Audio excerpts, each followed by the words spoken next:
Everybody please come to order. Before we get started tonight, we have some business to take care of. Mr. Hall will swear the new commissioners in. So I'd ask the commissioners that are going to be sworn in to stand up. Mr. Hall will swear y'all in.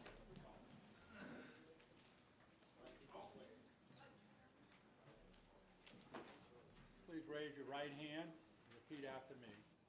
I state your name. Do solemnly swear that I will support the Constitution and laws of the United States, the Constitution and laws of the State of Louisiana, and the Home Rule Charter of St. Tammany Parish, that I will faithfully and impartially discharge and perform all the duties incumbent upon me as St. Tammany Parish Planning and Zoning Commissioner to the best of my ability and understanding. So help me God. Congratulations.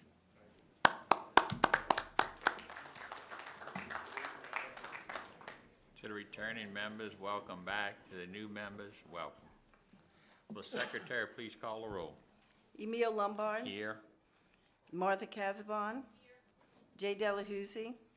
Marcus Hines. Karen Vander. Celeste Qureshi. Bernie Willie. Bill Matthews. Jimmy Davis. Dave Doherty. Dale Mackey. Mr. Chairman, we have a quorum. Thank you. Before we get started, I'd ask you to silence your phones and pages so they don't interrupt the meeting. If you do not like the decision reached by this commission, you have the right to appeal. There are appeal forms to my right at the end of the railing. Please get one, fill it out, and return it within 10 days, and then your appeal will be heard at the next appropriate parish council meeting. There are also speaker cards at that location. If you'd like to speak on a case tonight, please fill a speaker card out and hand it to one of our staff members. Each side will have 10 minutes to present their case and 5 minutes of rebuttal. And I ask you, after your case is heard, to please exit the building. Do not congregate in the lobby. Would everybody please stand for the invocation by Ms. Casabon and the pledge by Mr. Delahousie. Ms. Casabon.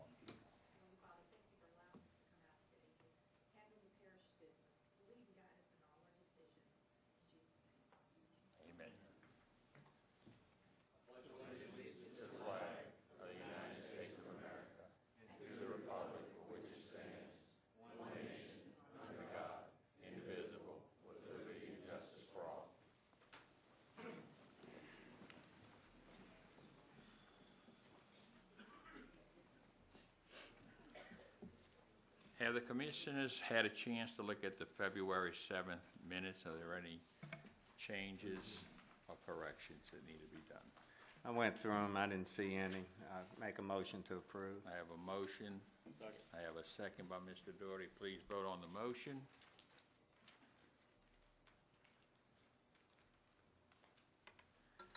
Motion carries. Staff, any cases we know are going to ask to be tabled or withdrawn? Yes, Mr. Chairman. The first request, we actually have two cases that are related to one another. It's ZC 12-03016 and ZC 12-03023 that are for the same property. And Mr. Marone will be happy to address any questions you may have. Mr. Marone, can you give us a reason they're asking to table this? Yes, sir, Mr. Lombard. The request to table is a result of some of the staff's concerns that we received when we got their comments recently, and really just we'd like the ability to go back and perhaps meet with Mr. Thompson, Mr. Allen, who's one of the residents in the area, is here tonight. He had some questions. With the new UDC and the PUD regulations, the new calculations of densities, the fact that we're an overlay now as opposed to the way the PUD used to be handled, quite frankly, those are some issues that we're still grappling with on our end, and we really just don't believe we're in a position to put this before you. We hope to be in that position, though, now that we've identified some of the issues and work through them by next month. Let me see if Mr. Allen, are you here? Do you have an issue with tabling this so you can discuss these issues? I'd favor it. Okay. Zoning case ZC 12-03-0160, existing zoning is A1A suburban. The proposed zoning is A4. It's 51.27 acres. The petitioner is James H. Simpson. The owner is Team Discipleship. Mr. Marone is the representative, and it's on the north side of Penn Mill Road in District 3. With that, we also have zoning case 12-03-023. The existing zoning is A1A. The proposed zoning is a planned unit development, same acreage, ownership, and same district. So I need a motion to vote on each one separately. So on 023, I'll need a motion to table. I have a motion. I have a second by Ms. Casabon. Please vote on that motion.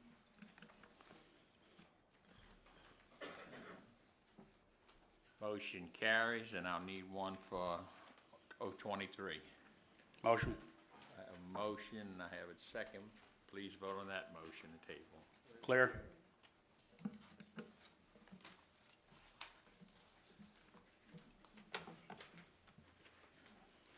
I vote.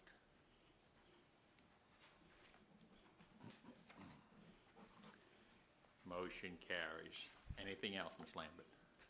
Yes, number 5 on the agenda, ZC 12-03-018. The existing zoning is NC1 professional office space. The proposed zoning is HC2 highway commercial.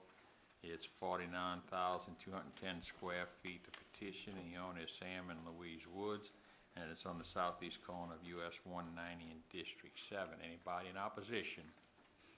I have some opposition. I see some lights lit. Mr. Davis. Yes, is Mr. Woods here? I'd like to hear this case. All right, I'll ask the question, do I have a motion to table? I do not, so we will hear that case. Anything else, Ms. Lambert? Yes, Mr. Chairman, number 8 on the agenda, ZC 12-03-021, and Mr. Shane is here, and we'll be happy to answer any questions you may have. Mr. Shane, you want to give us a brief explanation on what Yes, this sir. table Thank is you, about? Mr. Lombard. Good evening. Jeff Shane of the Jones Fussell Law Firm in Covington, and I represent the owner and petitioner in this case, which is the Tallow Creek Shooting Grounds LLC. The staff, after analyzing our request, felt they needed more information, resulting in their recommendation that the case be tabled. But we also concur and request that you consider tabling the case. We are still reworking the proposed residential development of this tract, even though this is just a zoning request. We thought it would help you in looking at our zoning request to have some idea of the concepts that we have in mind with regard to the types of housing, the number of homes, whether we're going to have a commercial area, et cetera. So because that plan is still being developed, I'm hoping that we can submit a new plan to staff and that they will have a chance to review it, obviously give you their thoughts, and hopefully we'll be back before you next month asking you to consider our request at that time. Okay. Is there anybody in opposition to this change or this tabling? Okay. Zoning case 12-03-021, the existing zoning is A2, the proposed zoning is A4A, and HC2 highway commercial is 116.3 acres. The petitioner is Jeff Shane. The owner is Tallow Creek Shooting Grounds LLC, and it's on the east side of Highway 1077 in District 1. I'll need a motion to table. So I got a motion, but I have a question. Jeff, does that mean we're not gonna be able to shoot skeet there anymore? Only if you're ready. For the time being, keep shooting. Motion to table. I have a motion, I have a second. Just also noted that this is not District 1. This is now part of Red Thompson. Yep. 3, okay. We'll make the corrections on the next agenda. Please vote on the motion.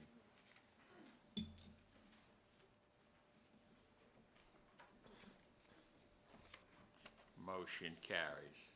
Anything else?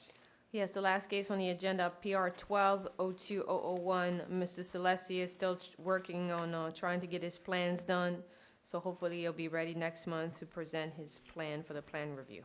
Okay, Plan Review 12-02-001, the use in addition to an existing office warehouse.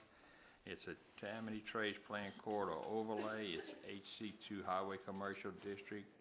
It's 731.3 square feet. The petitioner and the owner is Emilio J. Salisi, and it's on the south side of US Highway 11 west of Thompson Road in District 11.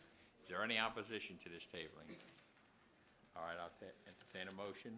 Make it. Have a motion. I have a second by Mr. Doherty. Please vote on that motion.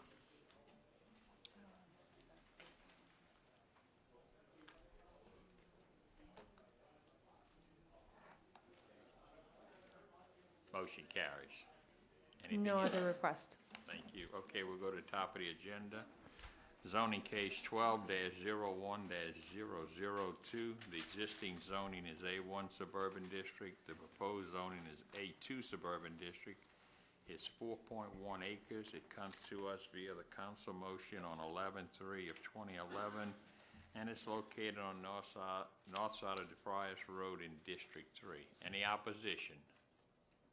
Have some opposition? Staff, your comments. This case has been tabled for the past 2 months. Our recommendation hasn't changed. It's for an A2. We would recommend denial. You should have a copy of the little plan that the owner distributed just before the meeting, which shows you what he's planning on doing. And you may ask him any questions. He's in the audience. All right. Is the petitioner or the representative here? Helen, with this plan, would he have to rezone now? With this particular, he still would have to rezone? Would it be still an A2 that he's requesting? Would that fit the request, would the request for A2 fit this plan?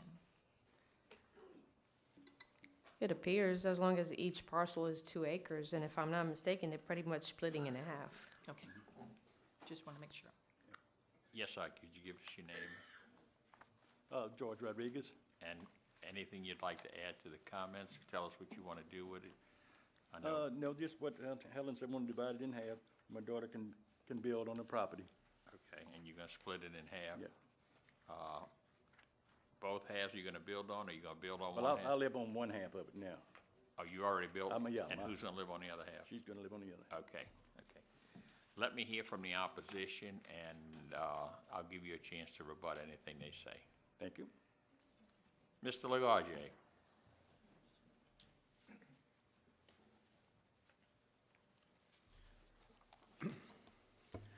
Good evening. Maurice Lagarder. I'm Mr. Rodriguez's neighbor down the road. I've been furnished with this plat, and I have no objection to the division of this property the way it's been done. However, I don't know about the rezoning. I don't know whether this is the right way to do this, because I thought I heard something last time that one lot was going to remain A1 and the other lot would be some type of a variance granted on that. What we're concerned about, we don't have an objection to dividing this property, the existing 4 acres, into two 2-acre lots. But what we don't want to do is to allow the property to be re-subdivided later on. If A2 is 1-acre lots, then once the rezoning is done, there's nothing to prohibit the owner from further subdividing.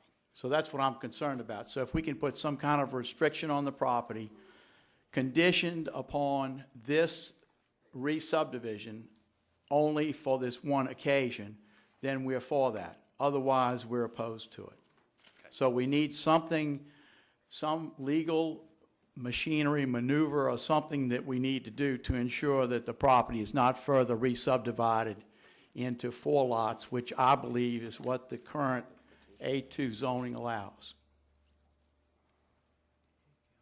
You can't put up condition on it. Maurice, just to let, I wanted to check with legal counsel. As far as this commission is concerned, nothing we can legally do. The only thing we could ask, or he could volunteer to do, is deed restrict it to two-acre parcels of land not to be re-subdivided in the future. And some kind of wording in there where y'all would have to sign off on it or whatever the deed restriction is. Okay, we'd be willing to do that, you know. Okay. Well, let me see if he's willing. I'll get an answer from him after, when he gets Okay. his rebuttal. Thank you. John or Jean? Yes. Good evening. Good evening.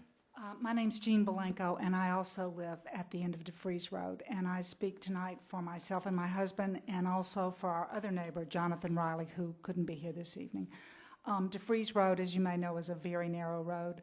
As it is at present, we often have to get off on the side of the road when we're passing another vehicle. We don't have any problem with Mr. Rodriguez's daughter being able to live on the property, but our concerns, I think Mr. LaGardia expressed very well, which is we would be concerned that it might be subdivided, or somewhere down the road there'd be multiple houses on the lot. So presuming we can reach this accommodation you've discussed, we'd be in favor of that also. Okay. Okay? Thank you. Mr. Rodriguez, would you come on up? You heard your neighbor's concerns, and there's nothing legally that this commission can do to stop you in the future from re-subdividing this into 1-acre lots. The only thing you can do is deed restrict it, where we give the residents out there some comfort level that it would not be further subdivided. I don't know if you're willing to do that. I have no problem with that. And I guess you and Mr. LaGarde could draw up an agreement that y'all both comfortable with and execute it and record it in the courthouse, if that's agreeable to y'all two. Now, that's a separate matter than what we're voting on. Right. We're voting on just if that fits the neighborhood. So if you don't have anything else to add, and Maurice and Ms. Jean doesn't have anything else to add, I'll proceed on and let's see what happens. Maurice? What I'd like to do is have that in place before the zoning is actually changed. Can we do that? Can we stipulate? We could take, instead of holding it up and hearing it again, if you would like, we could do it, and you would have time before the council meeting. If you didn't draft a document that's satisfactory, you can appeal it to the council. Okay, we can So do that. You would have 10 days to do it. All right, I would like this plat attached to the minutes tonight of this hearing. Helen, would you put that with our discussion? Thank you very And much. then y'all, if everything goes accordingly, then y'all can get together tomorrow and work out the details. Okay. And can we have, just for the record, that Mr. Rodriguez agrees to put a deed restriction on it? It's just in the record. That's fine with me. Not binding, but it'll be on the record. It's in the minutes now already. Good. Mr. Matthews. No, it's all in one. I'll call you tomorrow. Mr. Willie? Yes. No, you gotta press the little button at the bottom on the back side. Can you hear me? Ah, Yeah, all right. Yeah, I'm fine with this situation, but what we talked about a couple months ago was to just do the back half as A2 and leave the front half only as A1. That's the reason it was tabled to begin with, for them to come back with a plat. But if it's divided down the middle, Well, where yeah, she's that's gonna what they have had to one come half back and for, one show us half. a plat where they was gonna divide it, and then they were gonna leave her part as A2, since they had to subdivide it, and leave the front half A1 in place. well, even. So, but either way would work, but, it'd be less A2 in the area if you left the front half A1. It'd be a non-conforming A1, but that's okay. As long as Mr. Rodriguez is comfortable with it, Maurice and the residents are comfortable with it, like they agreed upon, that's, if they don't finalize the agreement, then they'll appeal it and you can come back to us. That's up to you commissioners. He's nodding over there, I don't know if yeah. to. I'll make a motion to approve the A2 with, we can't do it with conditions as far as the parish, but it has been noted that Mr. Rooker will deed restrict his property, that it would not be divided again, and. The motion is just is to do the is just proposed do the A2 A2, zoning. yes, to approve the zoning. Okay, I have a motion, I have a second by Mr. Willie, any discussion? Please vote on the motion.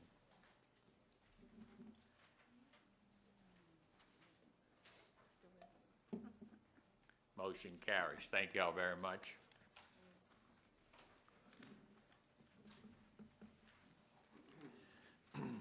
Zoning case 12-02-012.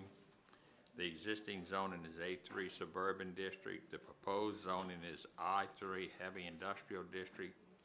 It's 14 acres. It comes to us via the council motion on 12/1 of 2011, and it's on the north and south side of Sloth Road in District 12. Any opposition? Staff, your comments. The request is to rezone to A3, and the staff recommendation remains the same, to deny. Added to your packet, letters, requesting exactly explaining exactly the request from each party involved into this, and hopefully you had a chance to review it. So petition or the representative here?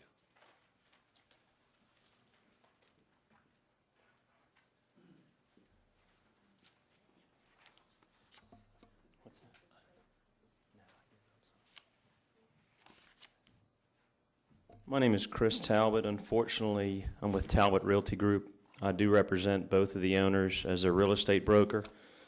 Unfortunately, Vesna Olsner, who spoke with you guys last time, was not able to make it, as well as Marcy Doss.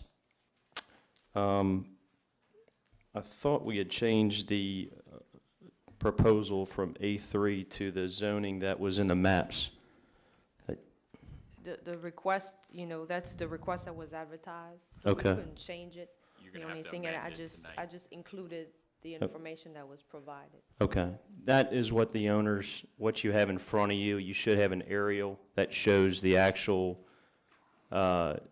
zoning. What they're asking is for the zoning to go back to what it originally was. That's correct. That's the HC2 and the I2 with an A3 buffer in the back. Correct. That's exactly based upon the way the zoning was changed before, or the recent zoning changes. We did the aerial so you can exactly see how it was, and what they're asking is pretty much what you have in front of you. Y'all were supposed to take and give us some legal descriptions on the 3 pieces of property. Did you get that, Helen? Yes, we have the legal description. Just want to make sure that we're all on the same page. It's actually 4 separate zoning. You have the I3 at first, I2, HC2, and A2? A3. I don't see that on any of the paperwork I have. Okay, it's at the back, at the slip. The I3 is one separate owner, and then the I2, and then I think HC2 and A3. HC2 and A3 is another owner.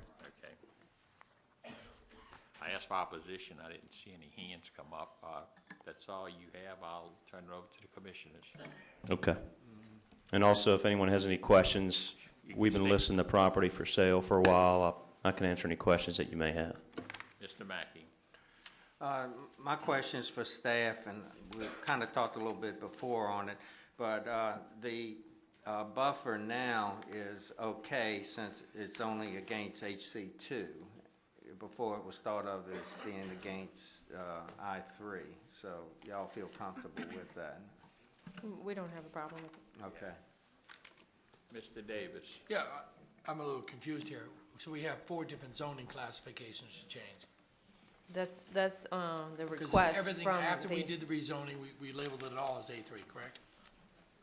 It's all A3 as of today. no, right now it's all A2.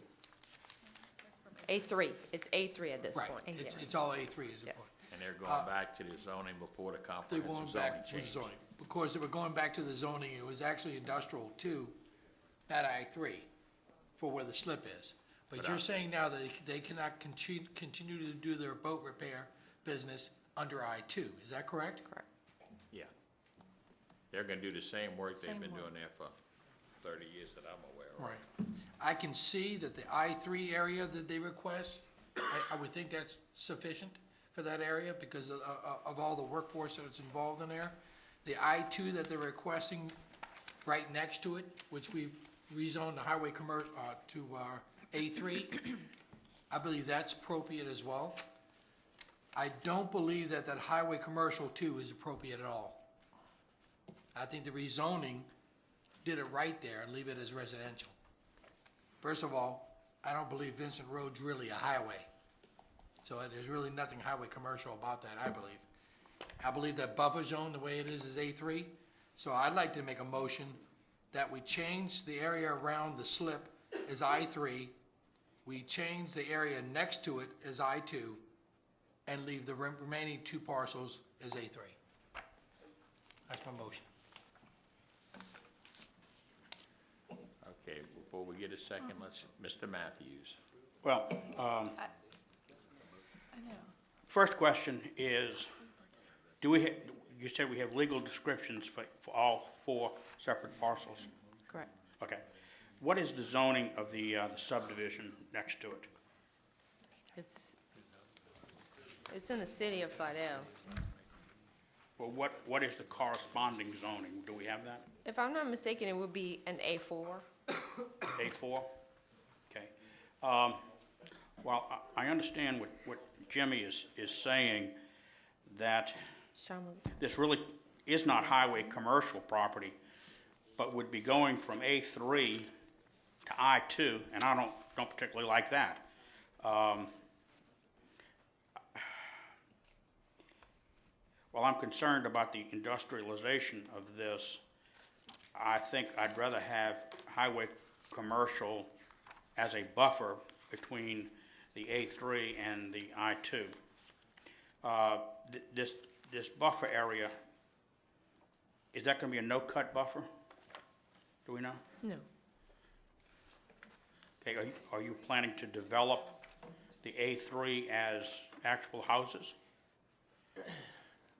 No, not at all. The buffer was there before, and the buffer will remain there, and it will be a no-cut, and the reason it's there is because Chamelet Cove, which is a condominium development, is right next door. That's your A4. Okay, you need something rather than, if you cut it, then you don't really have a buffer. The plans is to not cut it. The Okay. timber would remain there. And to answer your question, the reason that was set up is because we thought that was a zoning that was there before. If you looked at the original zoning map, which was a M1, I think a C2. Yeah. And that's what it was there before. And the reason for the commercial is if anyone comes in and plans to purchase the land, they're going to need to put a commercial building or some type of warehouse or something in that aspect. And if you look around that area and you look on Google Maps or an aerial, you look at the industrial sites all around that area. So residential wouldn't work. The reason we had it rezoned as commercial, so you would have anybody that comes in where they plan to do some type of marine or however it may be, some type of industrial, that area could be set up for some type of office, and then they can do their industrial work, and then you have your boat dock, marine, however that sets up, whatever that zoning allows for it. But if you go back to residential or a soft commercial, I can understand that, but just keep in mind, that was where our thinking of why we wanted to keep that commercial there. But to me, it doesn't make sense to make the HC2 A3, because you'd have to then put a buffer between that and the I2. That would be... I think we we'd leave have it. to flip the A3 and the HC2 and make it all A3, but that's not what you guys want. I don't have any problem with what you've got here. I think if you look at it, we would maybe put the ball in your court and say, what would you recommend based upon zoning? And this is kind of what we're thinking based upon what's already there in and around that area for industrial sites. Right across from Bayou Bonfica, there's a large industrial site. In the adjoining piece in this land, there's another industrial site. In every industrial site, you're going to have some type of commercial building, warehouse, office space. So that's all I'm going to ask is just kind of keep that in mind, whether you make that buffer larger or rezone it to a certain way that allows that. That's what we're looking for, because both of these landowners, at the end of the day, are trying to sell that land. Bill, And they what won't be able to happens if sell we it at make an I1? A3. That's what I was just looking at. Yeah, maybe. Or HC1, would be, No. That way it could do the warehousing if they had well, to. well, HC1 would allow warehousing, as would HC2, but HC1 would also allow some warehousing. Office space, I mean, Warehouse distribution centers, less than Okay. 9,000 square feet in floor area, wholesale merchandise broker agent, including offices and indoor storage facilities, any warehousing not exceeding 3,000 square feet. So this HC1 would give you some warehousing opportunities. What about I-1? What about I-1, industrial 1? Well, that's, I think that, once you look at it, that would be more appropriate. Than I don't know. the main. Television, auto body shops, outdoor storage yard, welding shops, recreational facilities, office warehouse, portable storage containers, outdoor display yards. I really think the HC, either 1 or 2, What we were trying to do gets is, them what they want to go. on the aerial, if you look at it, and where Chamelais Co. lies, we were trying to create a buffer, so you had buffer, nothing can be built on it. Next door to that, it would be office space where you're not gonna have heavy machinery, so you're trying to allow where you have your buffer, then you have office space, which is gonna be people working inside, you got some cars parked there, and then you can have your heavy industrial more pushed over towards that slip. That's what we were. I would make a motion that we have the HC. Oh, wait, I got a motion already. But no second. No, but I just held up on a second. Oh, okay. Just give me your opinions and we'll go Well, back and withdraw. I have motion. the I3, I2, HC1, and the A3. Okay. Okay. Ms. Casabon. Okay, am I understanding there is a company there now that is operating?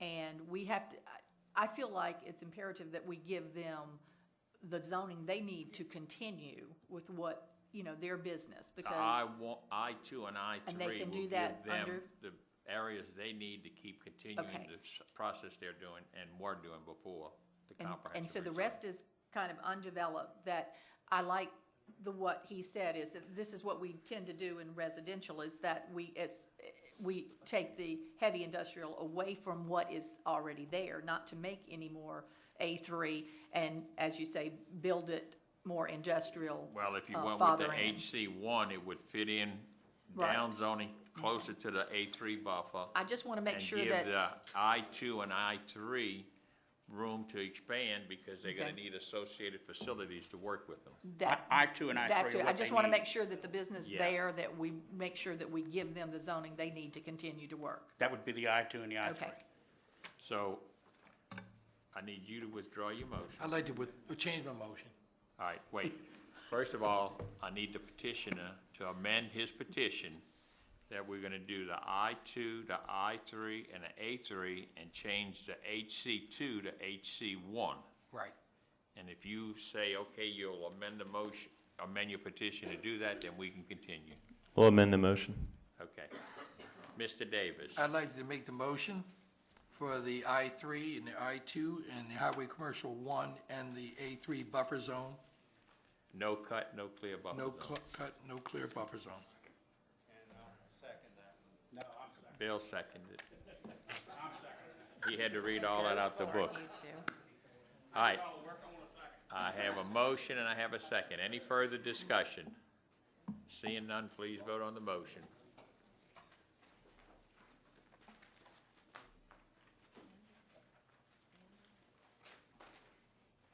Motion carries. Thank you. Thank you.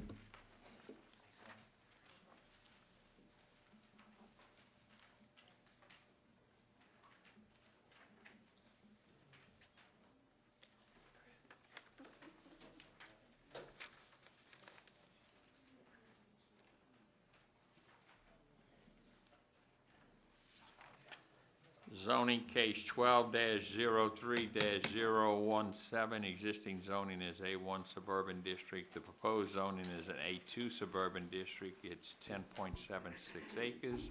The petitioner is Sean R. Bourgeois. The owner is Belinda Bourgeois and Johnny Gill. And it's on the west side of Lee Settlement Road in District 3. Any opposition? Staff? The 2025 Future Land Use Plan calls for residential development in this area. Staff feels there is no compelling reason to increase the density of this parcel, considering it's surrounded by A1 zoning, and suggest denial. Mr. Petition or the representative? Yes, sir, come on up and explain to us what's going on. How are you doing this afternoon? Good. How are you? Good. I have a map, a handout of what I'm trying to accomplish, if that might help. Sure. It's on the second page there. The front page is the existing zoning. What I'm trying to do is settle my grandparents' estate and petition, separate the property amongst the family. We have 10.76 acres currently in two parcels. There's a 6.52 acre parcel and a 4.24 acre parcel.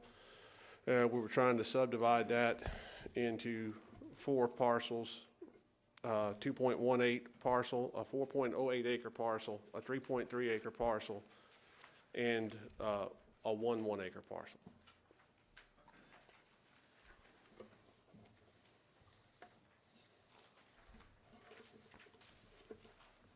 You said the 1 acre parcel has a house on it There's already, there's a residence on it. There's a That's what I mobile thought you home where said. my uncle lives Okay. currently.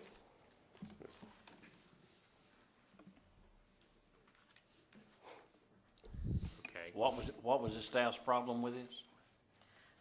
It was the first one right here. It's currently zoned A1A, and it's all surrounded by A1A. So at this time, staff, And A1A is what, 5 acres plus? 3 acres. 3 acres 3 plus. acres, yes. It says A1. Was it A1A? Was it A1 or A1A? I think it's A1. It's just A1. It's actually A1, yes. Yes. Correct. A1. Which is 3 acres. Okay, what is A1? Is that? 5 acre parcels. That's 5 acre? Yeah. Let me, Mr. Willie's familiar with it, so Mr. Hines, if you want, Mr. Willie can enlighten us on it. Yeah, Mr. Bourgeois, he's been part of that area for a while, and our intent is to remain, the area to remain rural as much as possible, and that is A1, but that's pretty much what's predominantly in that area. We talked about, he's got to divide this in 4 lots. Instead of going to A2 where we have potential of 10 lots, what I suggest and recommend is that we just change parcel A and parcel C to the A2 and leave everything else A1. And if he's fine with that, he can amend his Petition. request and we can move on. If you, Yeah, I'm fine with that. I'd amend my petition to be that way. Okay. Yes, sir. Okay. Hold on, would you repeat the, He's going to go from that original parcel to his proposed parcel. Lot C and A become A2, and everything else stays A1. Now, he's have to probably redraw it with a surveyor in order to get it, because right now it's just 2 lots. And he's going to go to 4 lots, and there's a But- Parish Road in the middle of it. He's- That's why there's a little difficulty there. Can we Mr. subdivide? Mr. Willie, he's not gonna be able to create, He can't just rezone that area C into A2? because it's already zoned, It's A1 right now. yes, he can. He can do that. Helen, can he subdivide the B and D and leave it A1? If he subdivides it, does he have to also But rezone it? Is B and D, is it one piece right now? No, Yes. the- Isn't it? No. No, see, part of this lot's gonna be part of C, and part of this lot's gonna be part of C. He's got No, 2 and lots, the- and he's taking pieces of each and No. make a C No. out of it. No, because you have too many parcels that are being subdivided within the same. I would be, C, D, and B are included, portion of it are included in one another. He's What's gonna that? have to completely rezone those 2 lots. Right, And but in doing that, we're gonna have to rezone D and rezone B. If we, subdivide D and B. Wait. If we subdivide D and B, can we leave them A1? B and D can become 1 lot, so that's gonna be 7 acres. yes. We can do it that way. But we're still subdividing, re-subdividing it. You're subdividing. If we cut out just the A2 of where C is, No. No, because you're taking a portion, you're You're taking getting a a portion, you're taking a portion of the 6.52 acre and the 4.24 acres. And creating one parcel, that you're creating parcel C, and then you're gonna have to create parcel D. And in order to create parcel D, You're right, well, Go ahead, Helen. then you would need, this is gonna be 3. you would need an A1A at least for the parcel D. Taking some of this. Right. So if it was all one parcel, he could do it, you saying? If it was all just one parcel, not two parcels, then he could blotch out those two areas as A2. You could. But because D is already 3 acres, so you could do it A1A, do C as A2.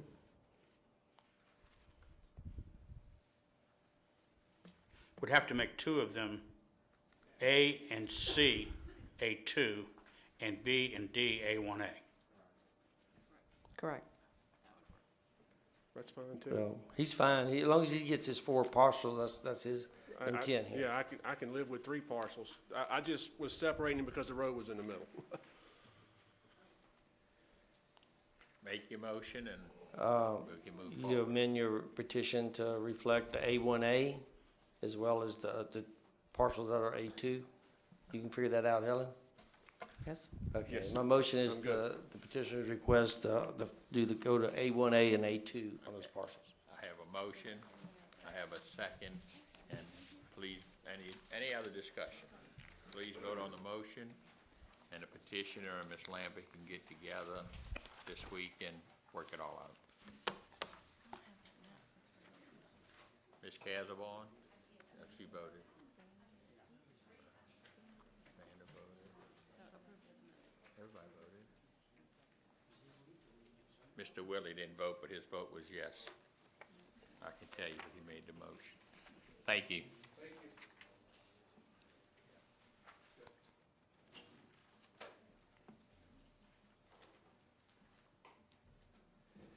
Zoning case 12-03-018. The existing zoning is NC1 Professional Office District. The proposed zoning is an HC2 Highway Commercial District. It's 49,210 square feet.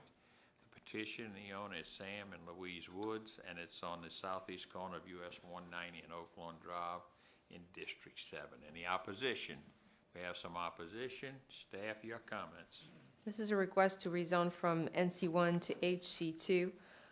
At this time, staff feels that there's no compelling reason to increase the intensity of the commercial zoning in the area and would like to recommend denial. Okay, it's the petition of his representative here. All right, you want to hear from the opposition? Yes, ma'am.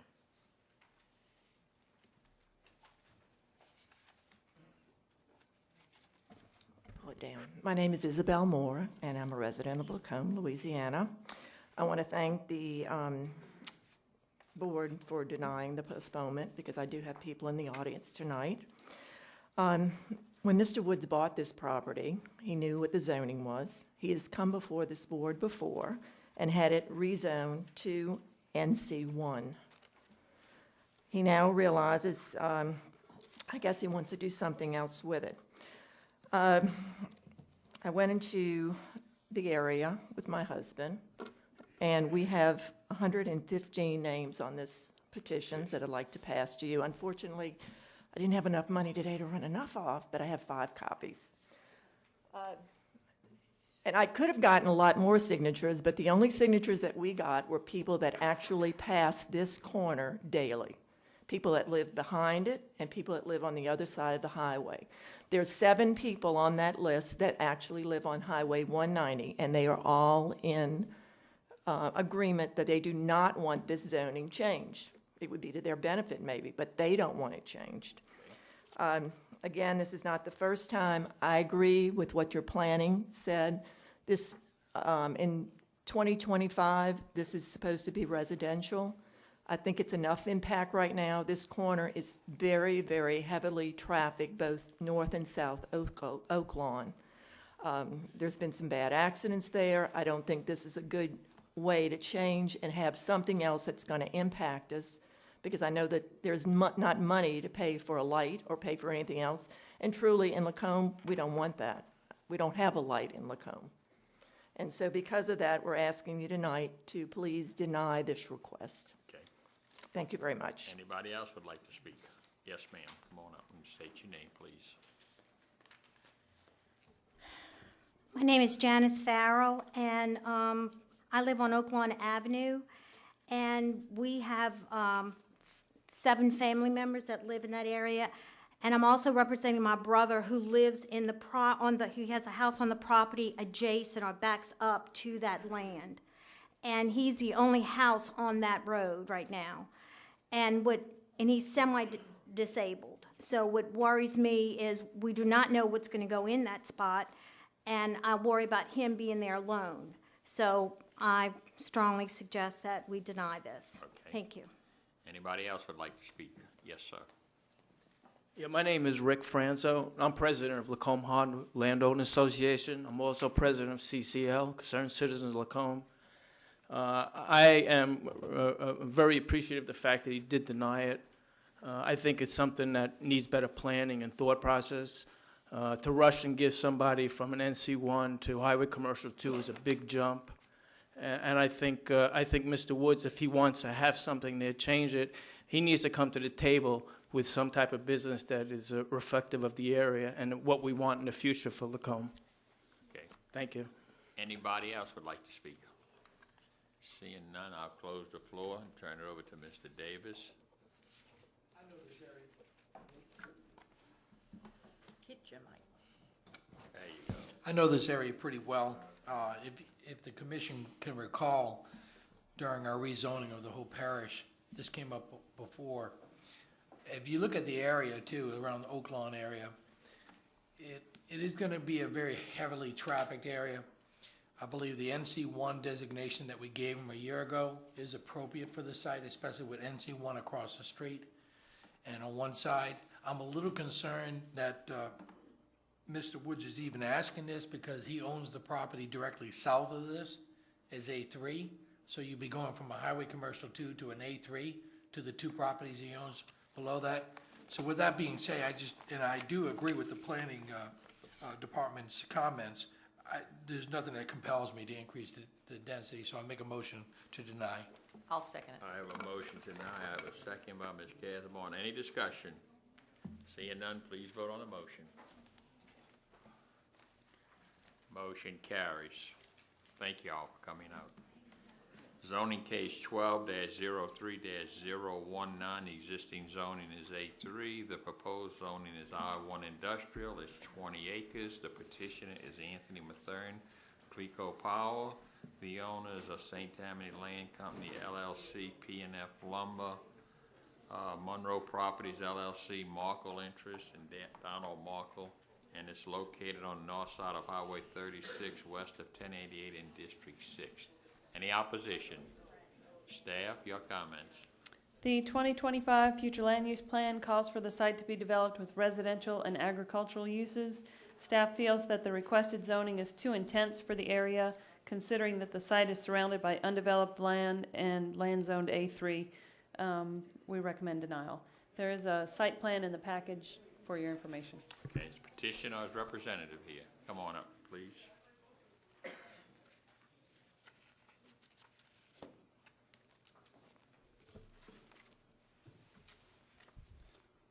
My name is Anthony Mathern. I'm the distribution engineering for Clico Power.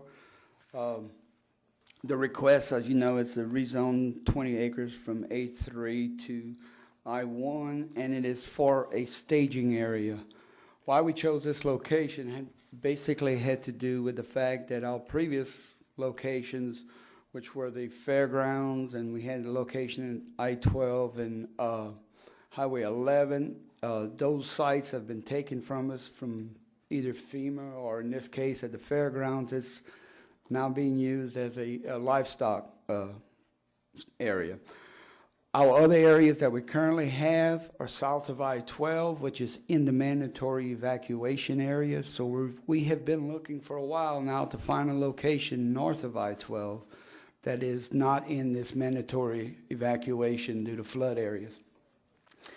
This location also provides us with some easy access to Interstate 12 with the opening of Highway 1088 interchange, and also a east-west direction along 36 in the event of contraflow happening on I-12.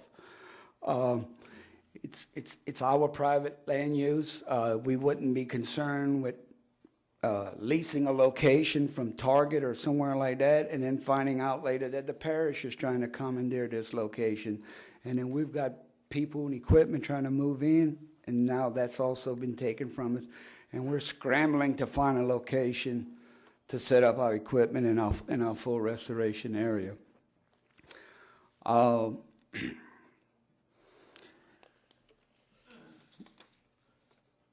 You know, we currently have a couple locations, and we understand, like I said, the target area. We understand the parish is interested in the target area.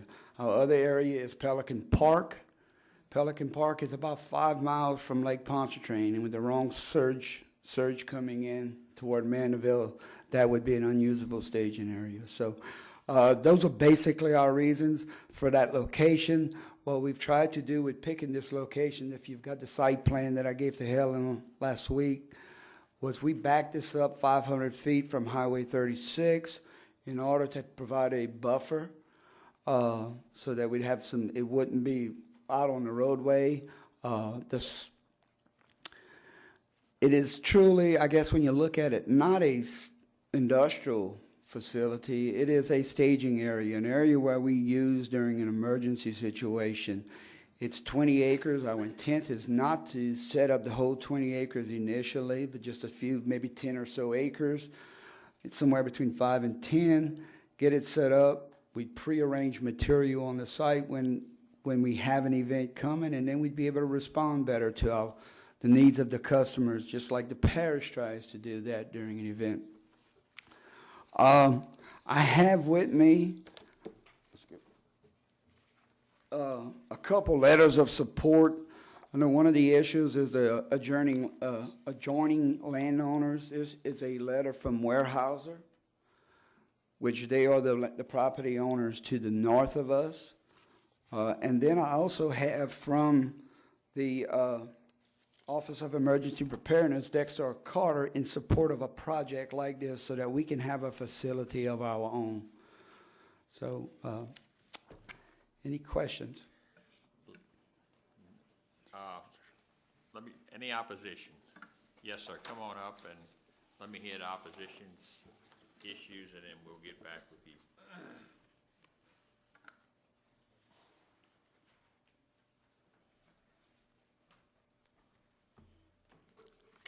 Yes, this is Jesse Perry. I live on 2520 Mallard Street, Slidell. This is a rural area for tree cutting. There's no really good access to this except for the highway, but it's not a central area for CLECO. CLECO's not even in this area. It's all rural. There's no power lines or anything out there, just tree cutting. I mean, if it would develop, then yes, I would agree. But if y'all do agree on this 20 acres, I think there should be a buffer on it, no cut buffer on it. Thank you. Thank you. Okay. Mr. Poitevin.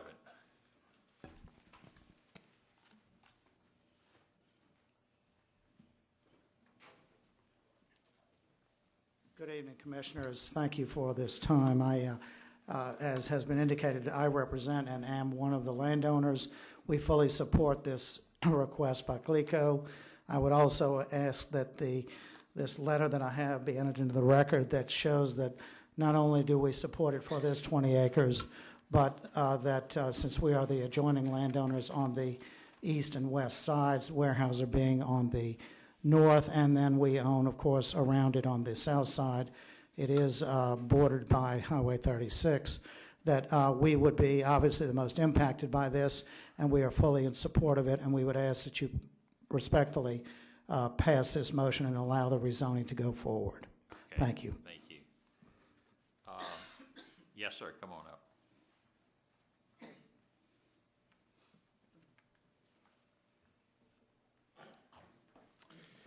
Good evening. My name is Eric Schwest. I'm the General Manager for Clico Power for the Eastern District, and I would like to have just an opportunity to respond to those that may not be in favor.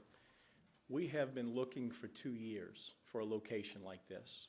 The values that are out there that we're trying to get benefits for 85,000 customers here, I am responsible and our team is responsible for a proper and appropriate and timely restoration. Hurricanes Katrina, Rita, Gustav, and Ike were significant to our area. We were impacted by FEMA commandeering stuff from us because we were well prepared. We were impacted by others taking staging areas from us because we were well prepared. We are spending a lot of dollars on retainers to hold these sites and then can have them taken from us during a restoration event. Why did we choose this location? I know that the individual that came up to talk about it being where there's no power, there's no infrastructure or anything in that location.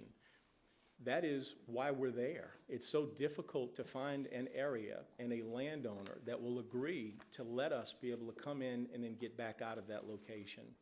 The interchange was a critical and key moment for us in order to give us access to be able to have line mechanics come in from all over the country.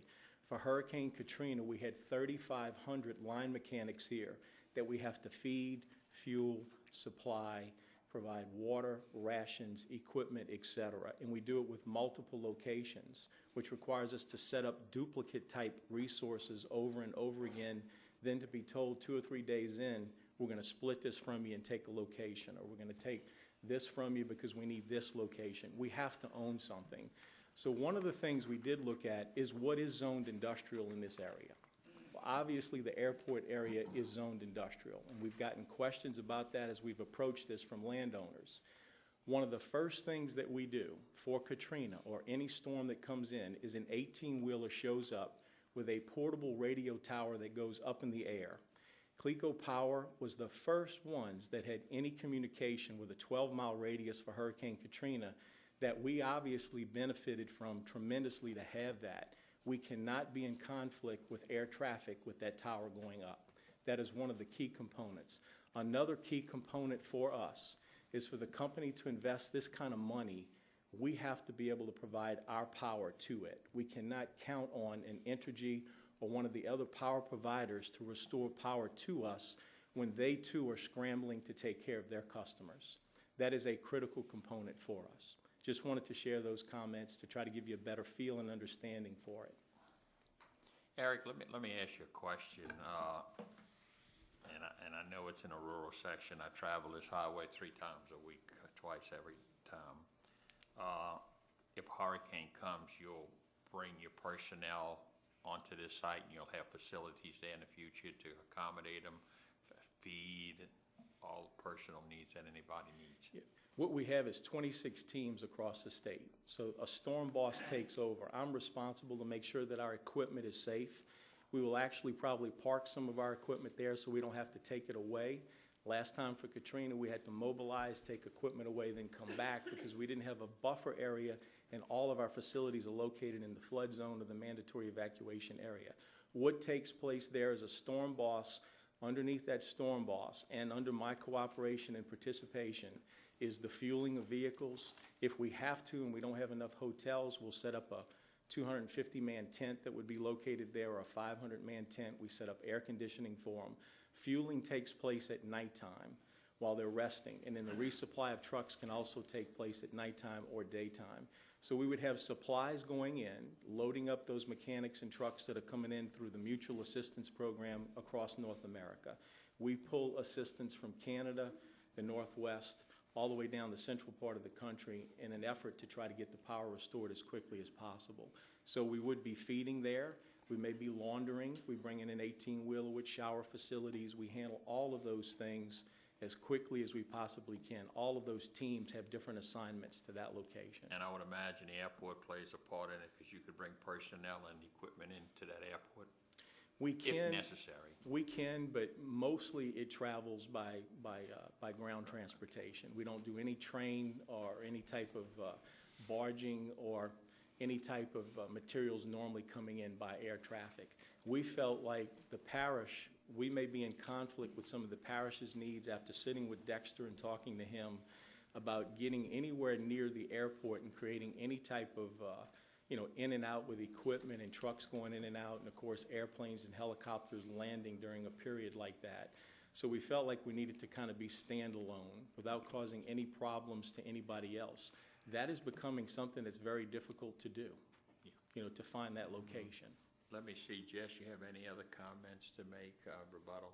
Okay, let me turn it over. Mr. Mackey, you have a question? Yes, I think you probably can answer this good enough. Is this only going to be a lay-down yard, kind of a static lay-down yard for emergencies, or is it going to be a yard that's going to supply day-to-day maintenance? The initial phases is strictly to be a temporary staging area for the next decade or so. If development and growth takes place to a point where we would need to have some type of customer service center or some type of facility to operate from that to support the infrastructure, the growth that takes place in that corridor, in that area, it is possible that we would construct and put something on the ground that would be logistics oriented. But for the decade that we see, the foreseeable future, it is designed to be a staging area, then temporarily goes into place, and then it comes back out when the event is ended. Okay. You answered my second question, and I didn't quite get, you're going to put up a communications tower or you're not? No, we have communication towers already in place. Okay, so you're not. But if they're damaged and the systems are down and they can't operate or function, as part of our response or emergency response, we have an 18-wheeler that's mobile across the state. We would bring that in, park it on that property like we've done in other locations, raise it up, turn it on and energize it so that we can communicate within about a 12 to 15 mile radius. Without the ability to communicate with our mechanics, we simply don't have a safe situation where we allow dispatching of work to take place. Thanks. Mr. Matthews. Just this facility, will it have any permanent facilities on the site? In order for us to have a check-in point, sort of a security point as materials would be going in and out, our intention is to construct a logistics office that would probably be something around 700 to 800 square feet, possibly a little bit larger, made out of a renewable material, a green-type building, hurricane-proof to 200 mile per hour. We could have somebody stay there if indeed we needed to watch the trucks or secure the trucks. But that's primarily not a portable building, but a permanent structure that would be very small footprint, inside and backed off the road considerably in order to have the ability to check things in and check things back out from a security, transaction, store standpoint, budgeting standpoint to track materials that are coming in and out. And it would really primarily only be used after some not national, but local calamity of hurricane or tornadoes or whatever. Yeah. And you would only really staff it and put storage equipment there and staging equipment there during one of these incidents or after one of these incidents. Yeah, this is not for a 3 or 4 day event. This is for something of the magnitude of a Katrina Rita kind of event where we know we're going to have weeks of restoration that's going to take place because it's very expensive to mobilize outside of our existing service centers. Once you do that and mobilize, you've got equipment coming into those locations, the expenses are significant. So it's only for more of I'd call a catastrophic event or an event that would probably put us in a position where we're going to be 15 days and up related to restoration type events. And it would be something like you all had at Pelican Park, because that was kind of an interesting facility y'all put in there at Pelican Park. It was like a well-run machine. Yeah. And that was an assistance company from Texas, Yes. TCU, that came in with 200 line mechanics. They set up, and when they're finished, they repair the asphalt. We put everything back in order, and you wouldn't know that we're there. It's going to look something like that, but obviously you can envision it's well lighted. Dark skies, we keep that in context. We'd have to have it, at least graded. We've got to have it fenced in to protect and secure, because one of the things we dealt with at the fairgrounds, and it's a big issue in Slidell and at the Target Shopping Center, is interaction with the public coming there to get our ice, looking for our food, our drinks. We have a lot of people that went incognito, got into and infiltrated and stole a lot of materials from us. If you have one point of entry and one point of exit, It benefits our customers from a cost standpoint. When you're open to a Slidell mall, it's pretty tough to put a perimeter in place and secure that.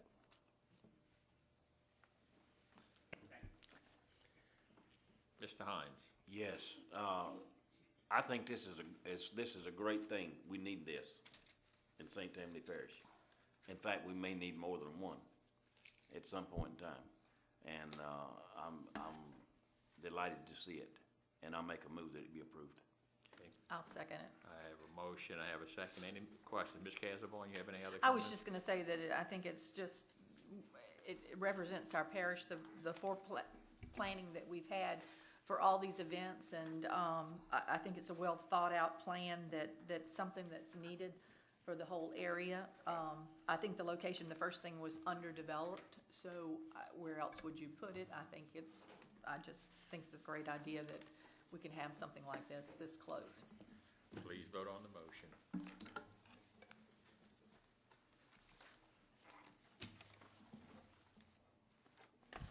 Motion carries. Zoning case 12-03-022. 20, the existing zoning is A1 suburban, the proposed zoning is public facilities 1. It's 18.7 acres. The petitioner is Jake Rodowski. The owner is Bogolias Baptist Church, and it's located on the west side of Highway 25 in District 3. Any opposition? Staff? Oh, I'm sorry. The 2025 future land use plan calls for the area to be developed with a mix of residential and agricultural uses. The site is proposed to be developed with a church. Considering that the purpose of the PF1 zoning is to provide for the location of governmental and institutional uses for the public, staff does not have any objection and would like to recommend approval. Petitioner, the representative here. Yes, sir, come on up.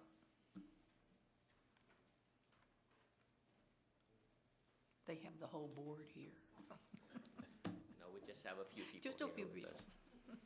Well, thank you so much for allowing us to address you. We appreciate what you do. We just wanted to share with you that Bogafalai Baptist Church has been servicing that area for the past 150 years. It's one of the oldest Baptist churches in the area, and it has really improved the quality of life for many of our citizens, and we are looking forward to investing 150 years in the community here as well. So thank you so much for hopefully approving our request. Thank you. Ms. Casabon. Yes, this is right on the highway. It is an absolutely perfect site and it is going to be a fantastic facility, and I make a motion to approve. A second. I have a second. Any discussion? I have just one question. Is this going to be greater than 10,000 square feet? The building? Yeah. We're hoping, and we have our engineer here with us, one of our church members, and he could address even more questions. Because it's just that PF1 requires it to be greater than 10,000 square feet. It will seat, the first phase will seat about 300 people in the facility, and so I would assume it will be more than that. This is, Okay. I was just gonna say, this was part of Katrina. It was a very wooded area, 18 acres that was demolished. And since then, it's just pristine, like pasture, totally cleared, out of the flood zone. No other discussion. Please vote on the motion.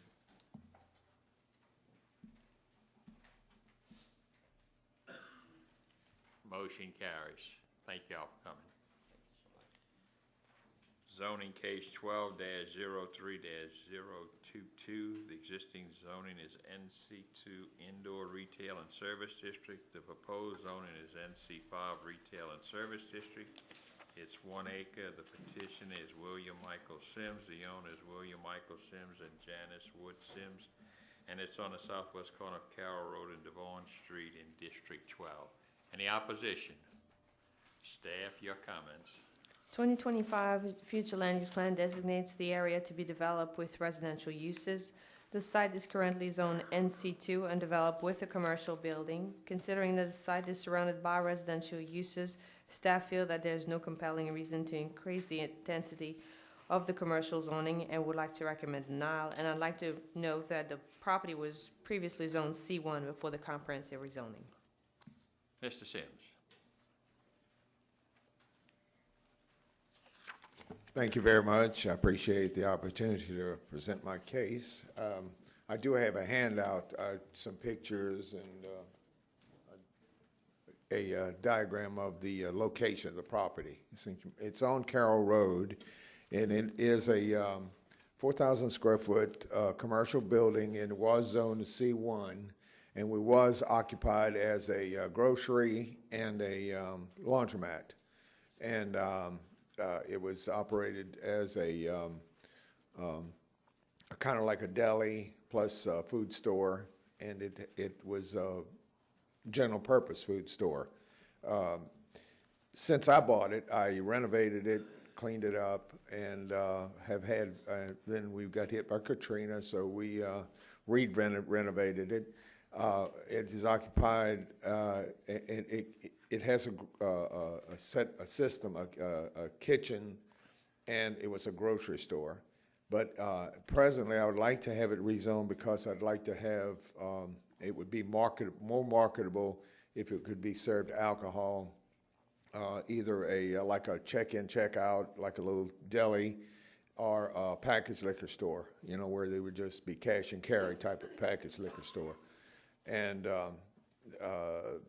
so that's the purpose of my application from NC2 to NC5.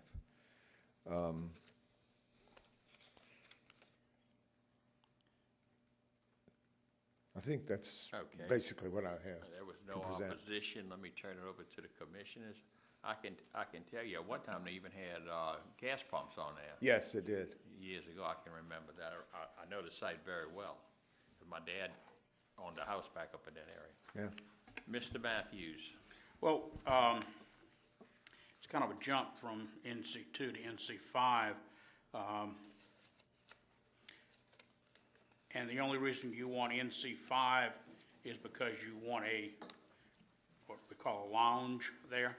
Not a lounge, but it would be a cash and carry type of, or grocery store plus a check-in, check-out. Is there any other, well, because NC5 doesn't look like it even provides for that. What provides for a cash and carry? I don't really see anything actually in here that would.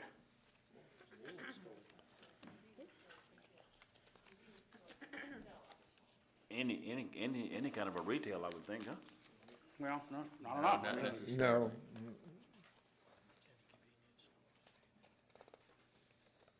It was my understanding there was a restriction on any alcohol service there, so. And bear in mind, it may not be that use. I just wanted to broaden it so we can market it if somebody chooses to be a little service community grocery store. Because it is in walking distance of, a large group, large residential area. Ms. Celeste, you have a question while we're waiting? I think that's what concerns me, is that it's very highly residential, and I don't live very far from that area. And I'm not sure if I would want that element, the cash and carry element in my neighborhood. Mm-hmm. That kind of concerns me, actually. And actually, I would motion to deny it based on that. Yeah, there's cash and carry up the street in the corner of 190. Right, and that's on a busy road, Mm-hmm. and that's the commercial area where you're located is right dead center in the middle of the residences. I'll second your motion. I have a motion and I have a second. Any discussion? Seeing none, please vote on the motion.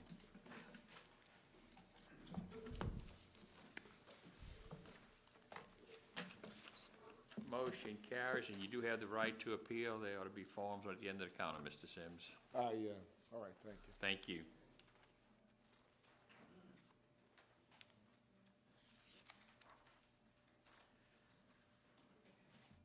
Item 11, zoning case 12-03-024. It's a text change. It's an ordinance to amend the St. Tammany Unified Development Code, Volume 1, Zone, Section 7.01, Landscape and Tree Preservation Regulations relative to the grade of trees and credit for existing trees. Ms. Lambert, or Ms. Regan. Actually, yeah, I'm going to do this one since it concerns the trees, and I'm sort of the parish lorax, so if you will. There are two main points here. The first is to propose a system of grading for existing live oaks for mitigation purposes. Currently, the ordinance just says it's a 1-to-1. For any inch you cut, you have to replace. What we're trying to do is give a realistic grade of the conditions of the trees. I mean, you might have a 40-inch tree that is in a state of severe decline, or a 20-inch tree that looks fantastic. So what we're going to do is, go out there and grade them A, B, C, or D, and then give the percentage of mitigation inches based on the actual health of that tree. So that's the first section. And the second portion basically, again, tries to credit existing trees for something closer to their actual value. Currently, our system for credits maxes out at 3 credits for a tree 14 inches or greater. So you could have a 14-inch tree or a 70-inch tree, and you still only get 3 credits.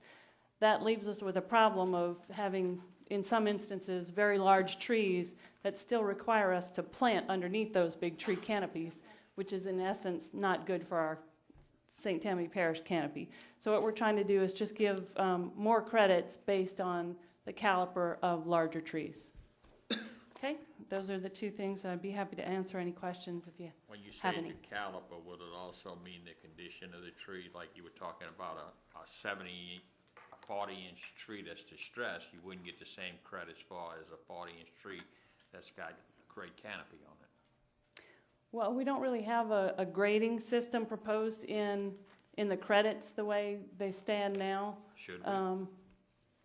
That I'm open to that if you want to talk about that. But currently, we just have, you just go out there and based on the survey, however many inches you get, on the survey or what you get credits for. I would just keep it in mind, and if we see a problem arise out of it, then yeah, I mean, that might be something to think about in the future, but currently it's really a question of, there are a few sites that we've gotten recently where we've got some really nice big trees that we want to preserve, but the way our ordinance works, it's making us plant underneath those trees, and that's not really fair to the client, and it's really not good for us. Okay. So, Mr. Mackey. Yeah, I have a question on putting in trees as small as 2.5 inches. I know some people feel they grow faster. I've put in a lot of oak trees on my various properties, and I'd just like to see that be higher, like 4 inches, to have a more... I know we've discussed this before. The reason we proposed 2.5 inches is one, because the 4-inch caliper live oaks are becoming increasingly hard for people to find because of the mitigation and just that it takes a lot longer to grow a 4-inch live oak than it does at 2.5. But the better reason for requesting the 2.5-inch caliper is that we don't require irrigation. I understand in a residential setting, if you plant a 6-inch tree and you baby it and you water it and everything, it's going to look great. But if you plant a 4-inch tree on a commercial site with no irrigation and you plant a 2.5-inch caliper tree, or in this case, 2.5-inch caliper trees, you get a better survival rate over time with the smaller tree because they can acclimate better and because they're getting stuffed in smaller and smaller spaces because of these commercial sites. So we're, again, just looking at the long range, trying to get more trees to survive rather than hoping that a few big ones make it. Okay. So that's the rationale. I don't totally agree, but that's okay. Mr. Davis. I have a question. Does that mean anybody in the planning department can go inspect these trees? Well, currently I'm the only one who goes and inspects the trees, and I would assume that in the future, there may be other people who may do this, but... What type of training is there provided for the people in the planning department to even know the difference between a post oak or a live oak or a red oak or whatever? Do you mean anybody in the Like, planning is department? anybody a horticulturalist? Well, I'm a landscape architect, so Okay. I've had 7 So years would of you be college the looking at only trees. Well, so would you be the only person to do this? Currently, yes, but Good. that's open to, I mean, that's No, the way it good. works now. That's good. Okay. I'm just saying, that's good. If you're doing it, that's Okay. great. It's casual. I'd be glad to do that. When you're looking at, you go out to the site before to determine what trees they could keep, is what you're saying? And Well- rating them? Yeah, usually Okay. this occurs if there is a land clearing request. So that's the case where we're talking about the mitigation, and of course, we'd first have them on a survey, then I'd go out there and look at it, and I would grade it, tell them whether or not they could, depending on their site plan, whether or not it could be mitigated, and then. What about when, during the site or after it's completed and stuff? What I've seen is that they're left and then they're damaged, during the building and stuff. Do we have a process that you go before they finish vinyl or whatever to make sure that those have not been damaged, that they may have to replace them? Well, I've we- seen this before, that they, in the So building have I. process, and you go back and you're going, okay, they didn't replace those, that's Right. If there are situations where they don't protect the tree, and we know that it's something that's happened during construction, then yeah, they would be They would required have- to Let me- replace Let it, me or, stop the you know. discussion, because this is getting outside of what we're trying to decide. All right, we You have can a call motion to Helen approve? and Reagan up and tell them where you You want want to me go to with. make a motion to approve then? No, I we was have a waiting for motion? Mr. Davis to. I'd like to make a motion to approve. I like the proactive behavior of the planning department. Please vote on the motion. Any old business, any new business? On new business, Helen, I need to make sure that the new commissioners that haven't been on this board have a books, and any updates that we haven't been getting, we need to make sure that all the commissioners' books are up to date, and then they can sit down and read them, and you can test them on it in a couple of weeks. I need a motion to adjourn. Motion to adjourn. Do we have one more case or no? Oh, okay.